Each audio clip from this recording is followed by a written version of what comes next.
It's the boy Mirage, the Mystic. It was good. Let's get back into this shit. We knee deep in this shit. So what we're gonna do in this tape is I'm gonna continue in the reading mysticism of Masonry. All right. And in the previous tape, what we talked about a little bit is how ancient America and ancient Egypt are the same. Okay, it's the same. Same cultures, and it's the same people. The people that traveled over into what we know of as the Far East, and that continent landmass over there known as Africa, those people are the descendants from the original people here in the Americas, okay? So we're going to look deeper into that mystery a little bit, and we're going to just make some ties and make some connections, once again, with ancient Egypt and ancient America. Because when we read in history books, when we see a lot of things of Egypt, especially a lot of the predynastic stuff, then you need to start looking in America for that, all right? So now, let's get into some of this shit. Y'all know how we do it.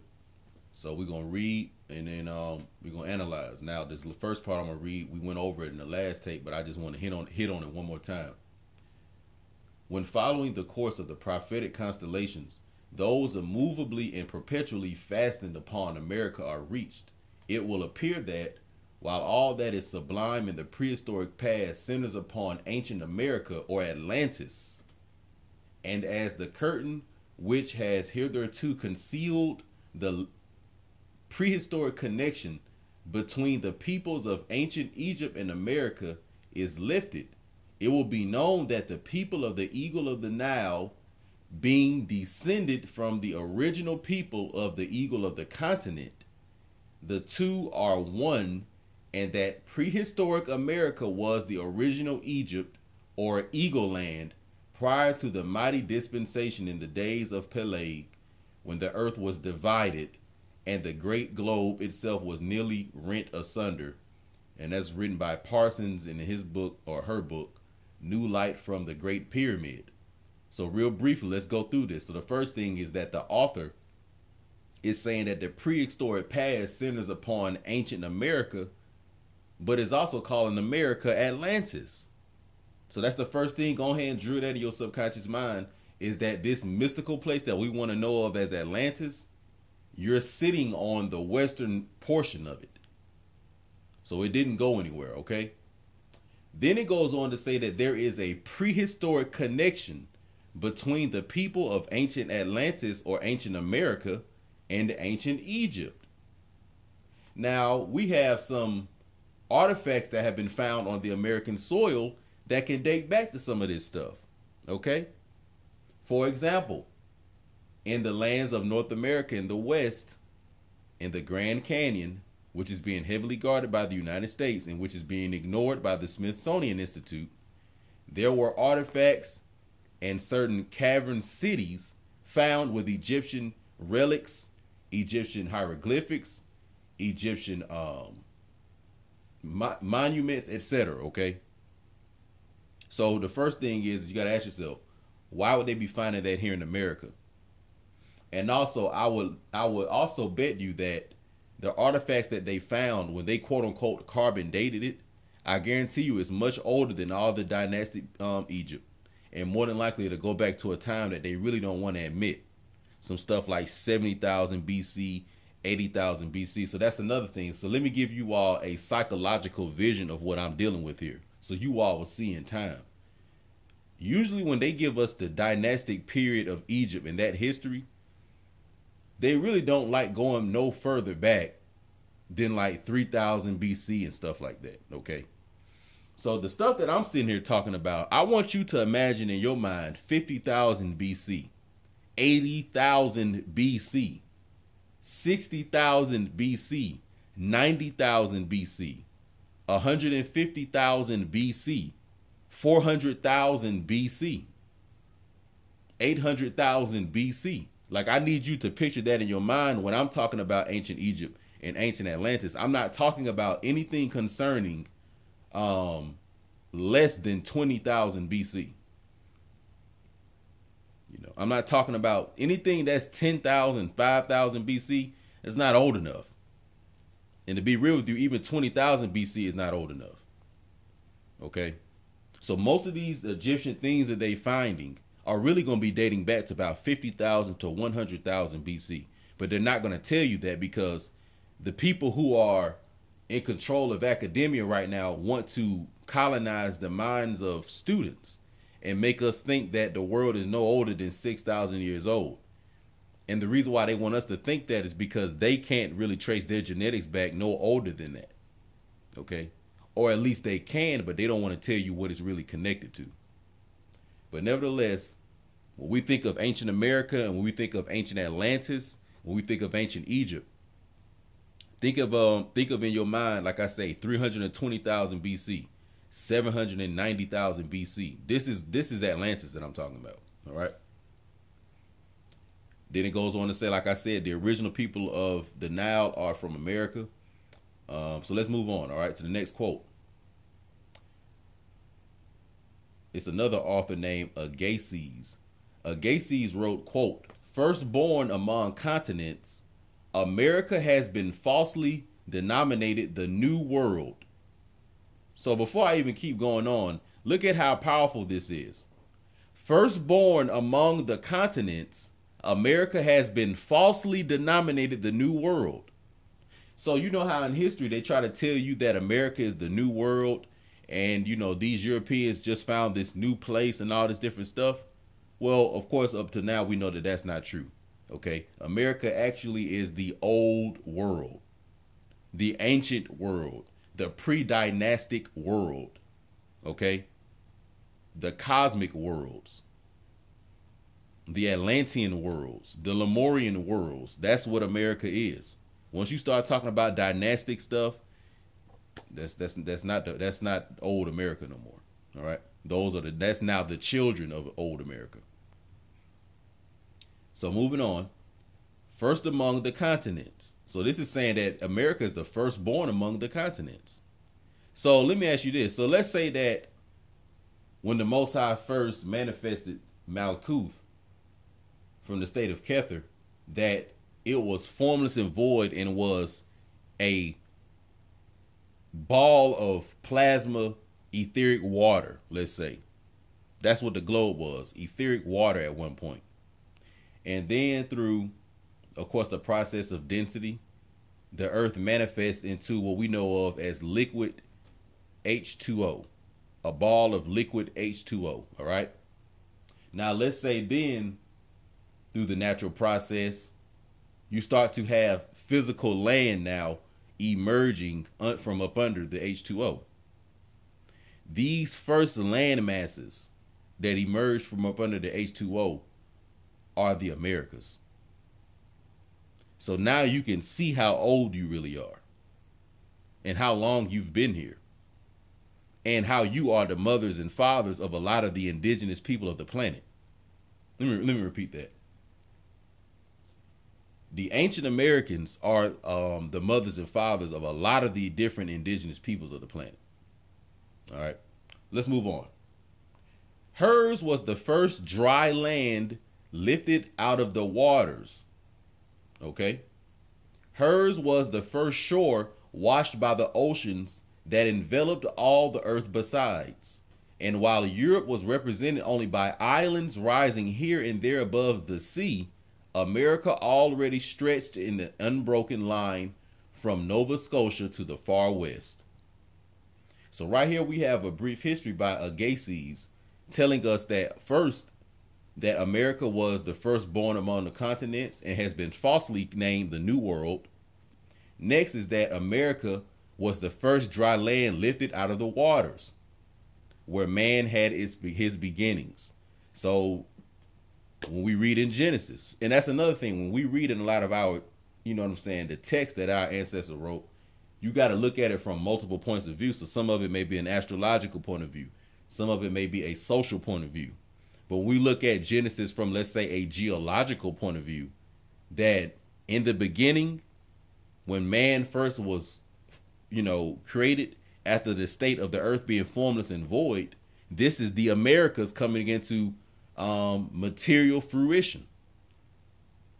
And this is the point that man has, because man has always been here.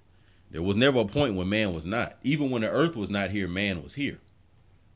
But nevertheless, that first physical state of Malkuth, the first physical lands of Malkuth, those are the Americas.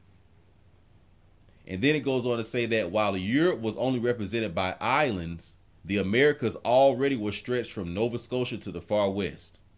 So even what we call so-called Europe today, or the Mediterranean, or even some of what we call Africa, quote unquote, these were only islands even at a time where America was still above the waters.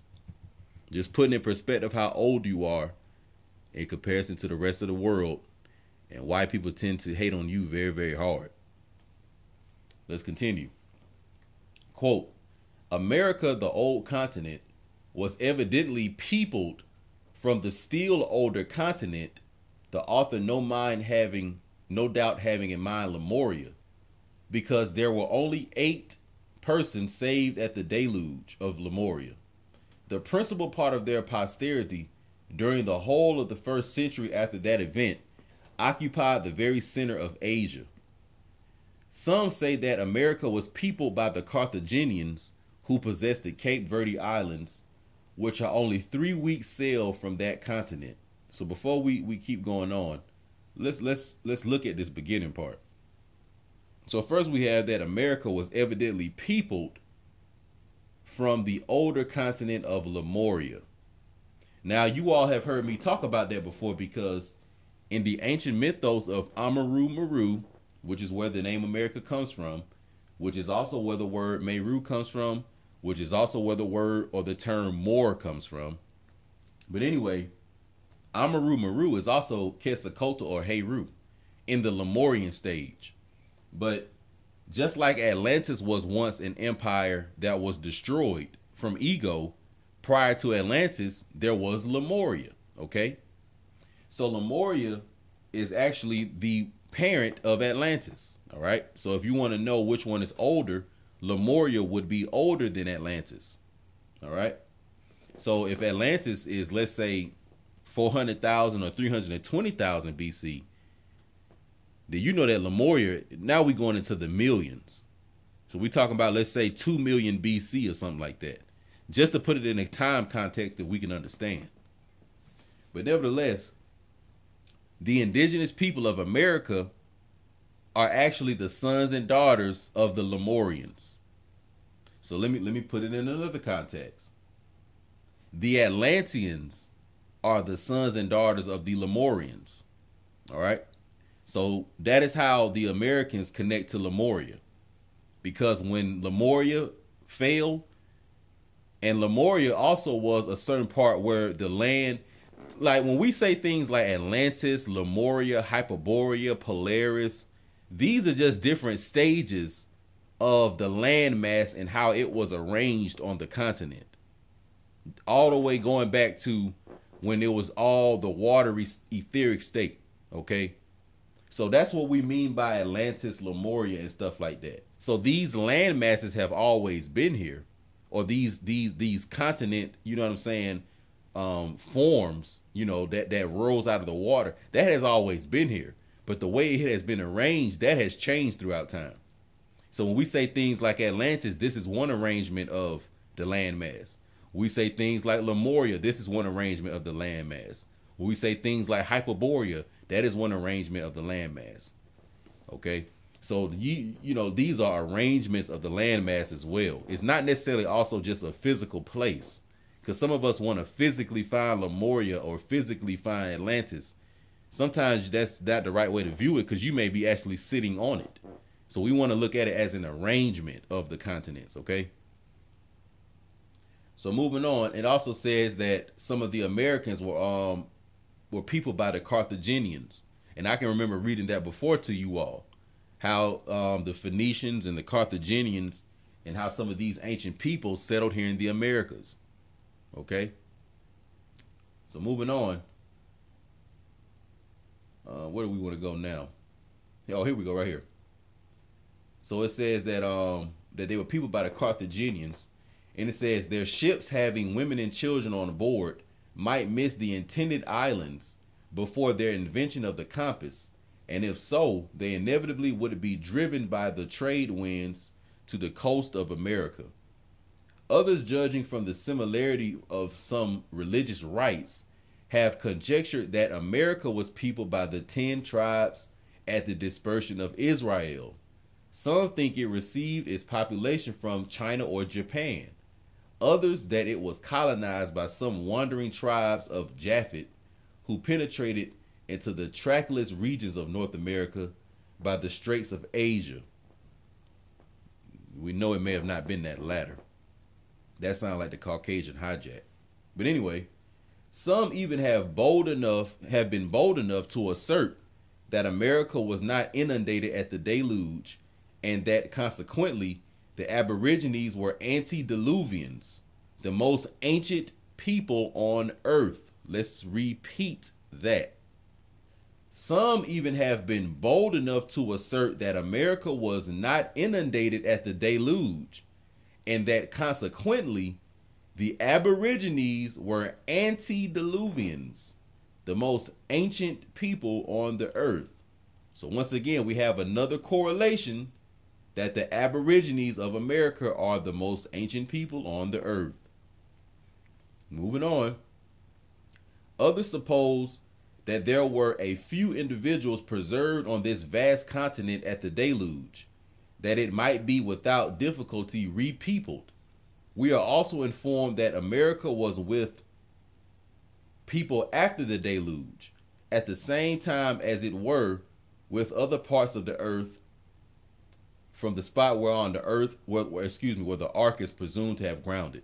So what we going into right here is just showing you that the whole story that we know of as Noah's flood, that there were people on the Americas prior to Noah's flood.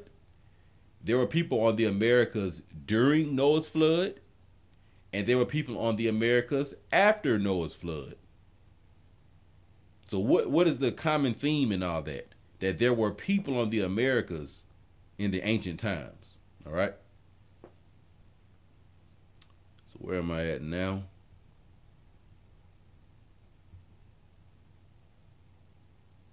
Here we are right here. Quote, "From what people soever Americans descended, or in whatever manner the vast continent was originally furnished with human beings, it is certain that the first inhabitants brought with them or developed a system of mysteries which they applied to the purpose of religious worship, and though this system in process of time was almost entirely lost among the scattered tribes which led an erratic life in the deepest wilds, yet many of the truths on which was founded were preserved in a deteriorated form by the two great nations which had planted themselves on each side of the Isthmus of Panama." End quote, Oliver, History of Initiation.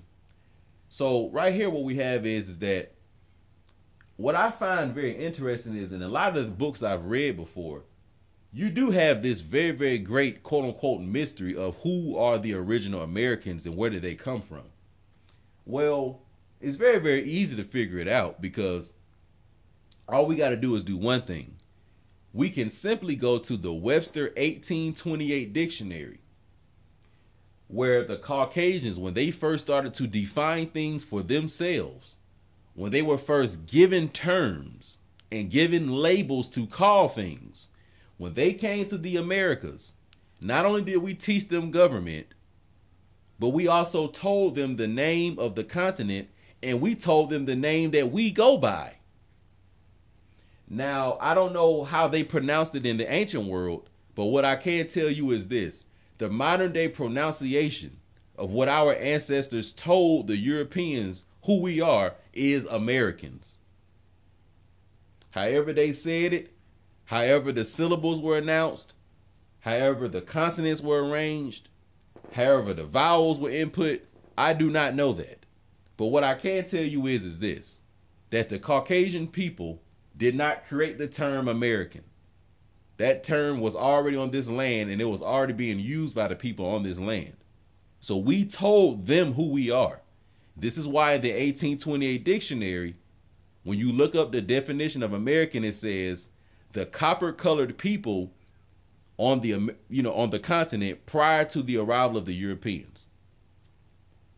So that is what the 1828 dictionary definition is of American. It is the copper-colored people on the continent prior to the arrival of the European. So there are only one people on this continent that are copper-colored. They are here in mass. And then it is also known that people that look like them are ancient and old people. And that people is so-called black folks. Now, you're going to have folks that want to ignore that or not bear witness to that and all that other stuff. But nevertheless, it's black people. So-called black folks. So the original American are the people that we call them blacks. They are the real Americans. They are the original Americans. They are the Americans by blood. They're not the Americans by being naturalized.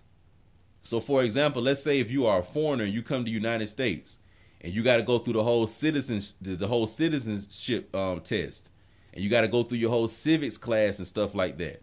Then you got to go through your whole naturalization act, and you got to hold your hand up and say, I swear such and such to the United States Constitution and all this other stuff.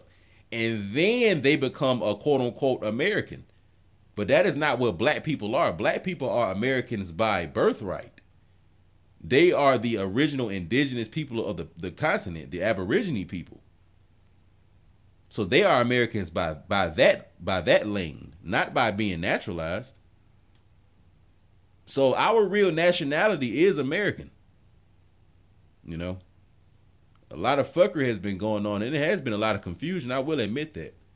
But I do identify myself and see myself as an American, not a United States citizen, not as a black person, but I do see myself as an American. All right. So it goes on to say that the Americans, or these ancient people, had a mystery system. Okay. And it also says that that the mystery system throughout a process of time was entirely lost among the scattered tribes. So do you know who those scattered tribes are? These so-called scattered Negro or black tribes. You know who they are? The Wichita. All these different Native American tribes. Is hundreds and hundreds and hundreds of them. I'm not about to sit here and name them. But these are the scattered tribes. That's us. Okay? Those are the Americans. So, okay, so let me put it in another context for you to properly see it. So when I say, let's say if I say the Iroquois tribe, so those are black people in New York, or let's say up in that area. Let's say if I say the Yamasee tribe, so those are so-called black people from Georgia, let's say. Although they have different tribal names, but they are both nationally Americans. Okay? So when it comes to each other, we may identify to each other as, oh, I'm Yamasee and oh, I'm Iroquois. But to foreigners, we are Americans. Now, we may give them our identity as, oh, I'm an American, but, you know, our tribe is Iroquois, or oh, I'm an American, but our tribe is Yamasee. But nevertheless, what bonds us all together is American. And believe it or not, that's what we actually strayed away from, and that's how we got fucked over. Instead of just telling them that we Americans, we started telling them all these tribal names. So although we all looked alike, because it's various archetypes of so-called black people, copper-colored people on the American continent. So we all shared the same features, but when we were going by all these different tribal names, it made it very, very easy for us to, you know what I'm saying, be separated and conspired against. And then we were already going to war with each other. So that's how a lot of these foreigners were able to, you know, do the things that they did. But one of the core reasons is that we were not unifying. We were not under one. We didn't go by one identity like we needed to. You know what I'm saying? Like we was too much on that tribal shit and using that as our identity. But that's not what it is. So in order to really clean all this up, all the so-called black people, like y'all gonna have to all see yourselves as Americans. It can't be like, oh, I'm from the South, or oh, I'm from the West, or oh, I'm from the North, or, you know, or oh, I'm from, you know, Chicago and we do things like this, or oh, I'm a black person from Seattle and we do things like this, and like all that tribal type shit. Like it can't be none of that no more, because that's how we got fucked over. Like we're gonna have to all look at each other as Americans, you know, indigenous Americans, you know what I'm saying, Aborigine Americans, you know, whatever adjective you want to throw on it. But nevertheless, we got to view all ourselves as Americans. So it got to be, you know, I'm an American, but I'm just, you know what I'm saying? I grew up in the South. Or I'm an American, but I just grew up in the West. Or I'm an American, but I just grew up in the North. So when people see us, they say, damn, okay, these are the same people, but, you know, they in different areas. But it's like, damn, like these folks deep as fuck, and they different, but they all the same folk. So that's how we need to be viewed by these foreign people. They don't need to see us as these separate people. That's how we've been viewed, and that's how we begin picked the fuck off. So let's continue. The Indians of Peru, or the Aborigines of Peru, were known as the children of the sun. Now, as a fact, Lemuria was the continent of the sun, and its coppery-skinned, foolishly turned black inhabitants were the original children of the sun and were the first sun worshippers, the first to see the sun, a giver of light, symbolic of the father of light, from whom proceeds all light. So first, before I go deeper into this, let's go into this now. So it says that the Indians of Peru were known as the children of the sun. So you're going to see that correlation of Heru, or the Christ, and the sun a lot, all right? Then it goes on to say, now as a fact, Lemuria was the continent of the sun, and its coppery-skinned inhabitants were the original children of the sun. Now, what did I just say the 1828 definition of the American was? It was the copper-colored people here prior to the arrival of the Europeans. And now here we have the author calling Lemuria the continent of the sun, and that its inhabitants were a copper-skinned people. So clearly, the Americans are the descendants of the Lemurians. You see how that worked? Let me reread that. The Indians of Peru were known as the children of the sun. Now, as a fact, Lemuria was the continent of the sun, and its coppery-skinned, foolishly termed black inhabitants were the original children of the sun and were the first sun worshippers, the first to see the sun, a giver of light, symbolic of the father of light, from whom proceeds all light. So before we move on, Lemuria is the ancestral home of the indigenous Americans. And the inhabitants of Lemuria were a copper-skinned people. The original Americans are a copper-skinned people. So-called blacks are a copper-skinned people. Y'all see where I'm going with this? Continuing.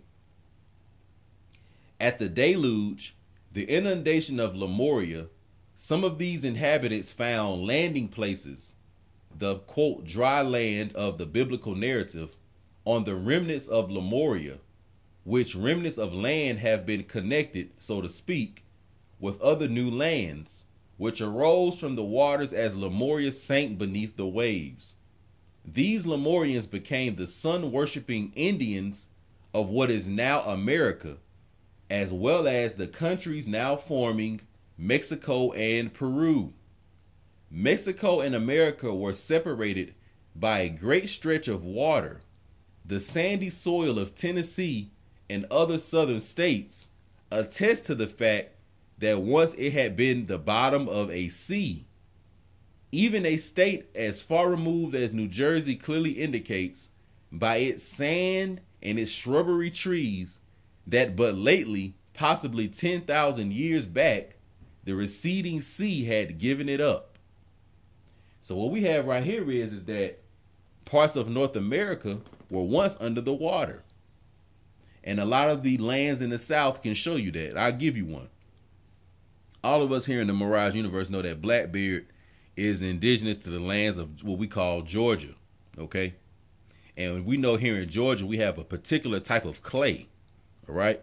A particular type of clay. And I'll also tell you this. When I was young and I was a kid, a lot of the times, you know, we be young outside fucking around and shit. in creeks and stuff like that, in the woods and shit.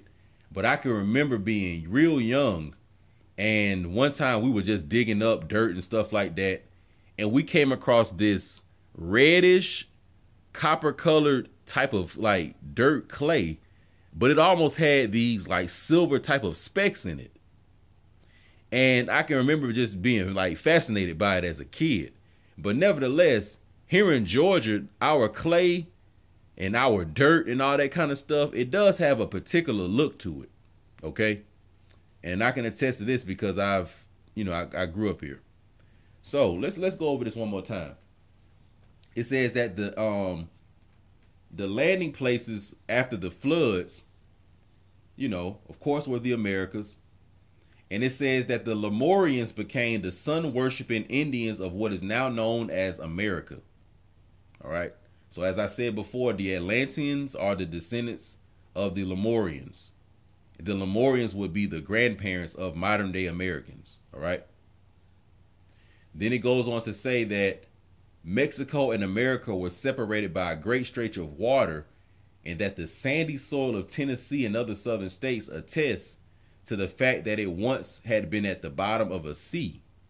So that could be possibly what young Blackbeard was experiencing. Some different type of alchemy that was done with the clay, from the times when it was under the water. It says, as a result of the sinking of Lemuria, a new continent arose, which is known to us as Atlantis. All right. So what we'll do right here is pretty much wrap it up. What I wanted to do is just go deeper to some mysteries concerning America and how it is tied to Atlantis and Lemuria. Okay. So that history of Atlantis and Lemuria is your history. So go ahead and look deeper into that and unlock that within your own inner being. Okay. But hopefully you all enjoyed this tape and learned more about America and, the real rich history here and how you should be proud, to say you're an American, a real American, not a United States citizen, but an American. Okay. A pyramid builder, a mound builder, an original Mason. That's what you are. A child of the sun or a child of the moon and stars. That's what the indigenous American is. So y'all stay tuned for the next one. Y'all salute and shout me out in the comment section. I'm out.